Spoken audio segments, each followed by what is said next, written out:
Welcome to our channel. నేను Prashanth. Real ఎస్టేట్లో చాలామంది హైదరాబాద్లో ఇండ్లు కొనుక్కుందామని చెప్పేసి చాలా రకాలుగా చాలా ప్లేసెస్లో అయితే చూస్తూ ఉంటారు. కానీ రేట్స్ అయితే బీభత్సంగా అయితే ఉంటాయి.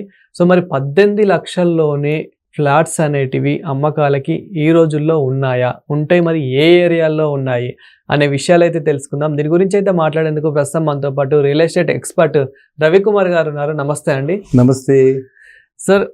ఈ రోజుల్లో హైదరాబాద్లో 18 లక్షలకి 20 లక్షలకి ఫ్లాట్స్ చిన్న చిన్న అపార్ట్మెంట్స్లో కానివ్వండి, చిన్న చిన్న 1 BHK 2 BHK కానివ్వండి, ఇలా వస్తున్నాయా అసలు ఈ రోజుల్లో?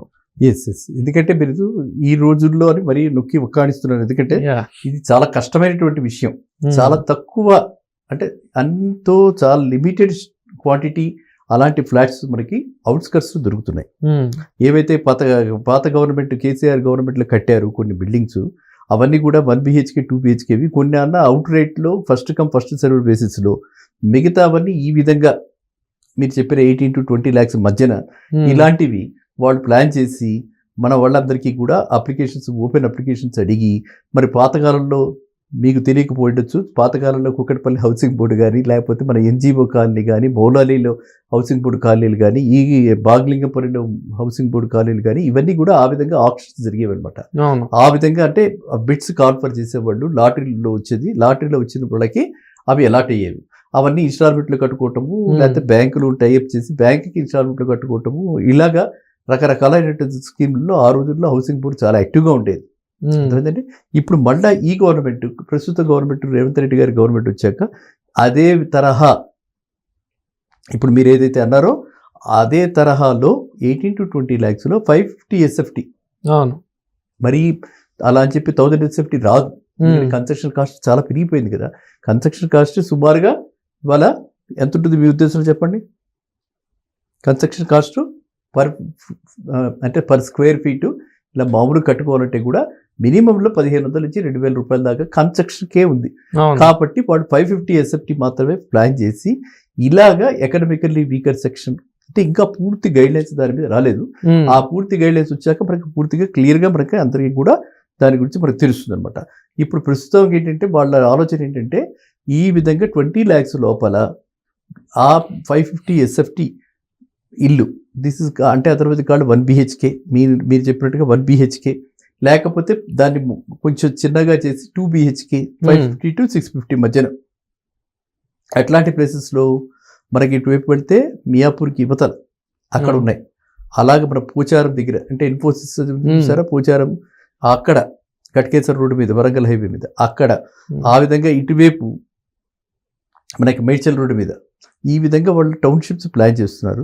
ఇదే కాకుండా చుట్టూ RRR రీజనల్ రింగ్ రోడ్డుకి చుట్టూ కూడా ఇలాంటి హౌసింగ్ బోర్డు టైప్లో కమ్యూనిటీ డెవలప్ చేసి, ఇది సామాన్య మానవుడు అందరికీ అందుబాటులో ఉండేందుకు రేవంత్ రెడ్డి గారి అది ఒక వ్యూహం అనమాట, ఒక ప్రణాళిక. ఎందుకంటే ఆయన ఆ కార్డు మీద గెలిచారు కదా. అందరికీ కూడా కామన్ మ్యాన్స్ గవర్నమెంట్ అని, మార్పు రావాలని చెప్పి, అందరికి అందుబాటులో రావాలని చెప్పి చేయటం వల్లే కదా మరి ఇప్పుడు గవర్నమెంట్ మనకు వచ్చింది రేవంత్ రెడ్డి గారిది. సో కాబట్టి ఆయన ఆ విధంగా ఆలోచిస్తున్నారు. సో ఆ విధంగా ఇలాంటి ప్లేసెస్లో మనకి రాబోయే కాలంలో ఇలాంటివి ఏదో ఒక ప్రణాళిక వస్తుందని ఆశించవచ్చు. కానీ అది అందరికీ ఎలిజిబిలిటీ అందరికీ ఉండదు. అంటే పెద్ద పెద్ద వాళ్ళు కూడా దానిలో నిలబడి తీసేసుకుంటారు. మనకి జనాలు ఎలా ఉన్నారు ఇప్పుడు, మామూలుగా పాతకాలంలో కాదు, అయ్యో ఇది మంది కాదు మనం ఎందుకు ముట్టుకోవాలని లేదు, కాబట్టి వీళ్ళు కూడా తీసేసుకుంటారు. కానీ ఇది మాత్రం ఒక క్రమ పద్ధతిలో ఒక సీలింగ్ పెట్టి ఇంత ఇన్కమ్ వచ్చిన వాళ్ళకి మాత్రమే.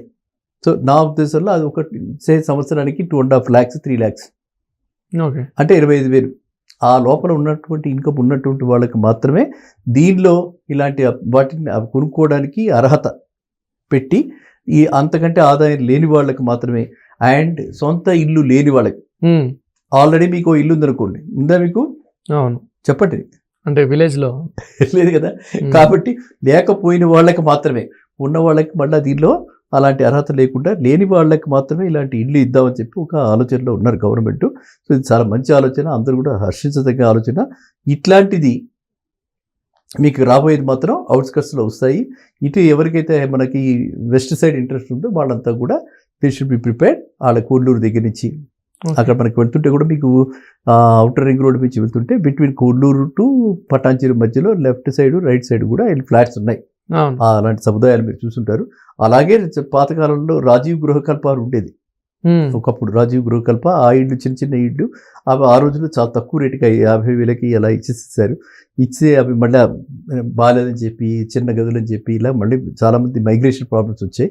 కానీ ఈసారి అలా కాకుండా 550 to 750 1 BHK ఆర్ 2 BHK ఈ మధ్యన వాళ్ళకి 18 to 20 lakhs మధ్యన ఇచ్చేలాగా, అంటే సమ్ అమౌంట్ ఆఫ్ ఇప్పుడు రాయితీ లాగా ఒక 5 lakhs రాయితీ పెట్టుకుని వాళ్ళకి మొత్తం 15-20 lakhs అని అంటే ఈ 25,000 జీతం వచ్చేవాడికి 20 lakhs లోన్ తీసుకున్నా 15 lakhs లోన్ తీసుకున్నా కట్టుకోగలిగిన పరిస్థితిలో ఉంటాడు.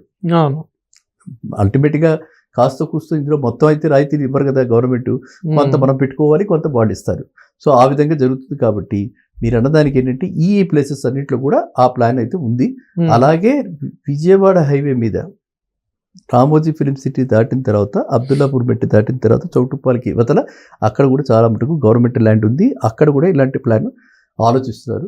ఇదంతా కూడా ఏంటంటే ఈయన విజన్ 2047 అంతా ఆల్ ఓవర్ ఇండియా ఉంది కదా, అది 2047 అంటే మనకి స్వాతంత్రం వచ్చి 100 years అవుతుంది. సో ఆ ప్రణాళికలో ఆ విధంగా కామన్ మ్యాన్కి ఏ విధంగా ఉపయోగపడుతుంది, ఎలా చేయొచ్చు అని చెప్పి ఆలోచనలో ఈ 18 to 20 lakhs I don't know మీకు ఎక్కడి నుంచి వచ్చిందో ఇన్ఫర్మేషన్, ఇట్స్ వెరీ గుడ్. ఎందుకంటే అందరికీ చాలా తక్కువ మందికి దీని మీద ఆ దృష్టి ఉందన్నమాట, ఫోకస్ ఉంది. సో ఇలాంటి వస్తుందా రాదా, అయ్యో లేకపోతే మన పరిస్థితి ఏంటి, ఎక్కడ ఉండాలి హైదరాబాద్లో, రెంటల్ బాధ చాలా ఎక్కువగా ఉంది. చూసే ఉంటారు కదా మీరు, రెంట్స్ ఎక్కడ చూసినా సరే 1 BHK కూడా ఇవాళ 10,000 రూపాయలు మినిమం లేదు. మినిమం లేదే ఎక్కడ అసలు మీకు ఇల్లు దొరకట్లా. అవునా, మీరు ఎక్స్పీరియన్స్ చేశారా? గదికే 10,000 ఇస్తున్న ఏరియాస్ కూడా ఉన్నాయి ఒక గదికి. సో అందువల్లే ఈ పీజీ హౌసెస్, కో లివింగ్ ఇవన్నీ వస్తున్నాయి. సో కాబట్టి ఇలాంటి ఆలోచన మీరు ఇప్పుడు ఏదైతే అడిగారో అవి ఆ ఏరియాస్లో బోడుప్పల్ దాటిన తర్వాత అటువైపు అంటే గట్కేసర్ రోడ్డు మీద, ఇటు మియాపూర్ రోడ్డు మీద, ఈ కొల్లూరు పటాన్చెరు మధ్యన ఇలా ప్లాన్ చేసి గృహ సముదాయాలు, టౌన్షిప్స్, ఇది వరకు ఇండిపెండెంట్ హౌసెస్ అంత ముందర వచ్చాయి, తర్వాత అపార్ట్మెంట్స్ వచ్చాయి, ఇప్పుడు కూడా అలాంటి చిన్న చిన్నవి రాబోతున్నాయి. సో వెరీ గుడ్, చాలా హ్యాపీ.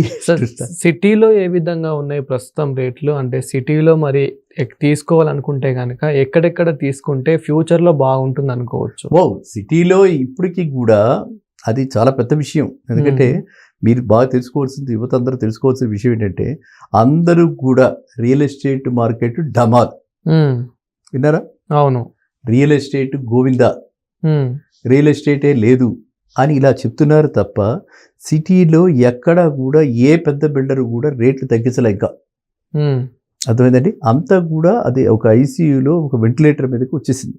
ఇది ఇంకా అది ఆ విధంగా ఉంది.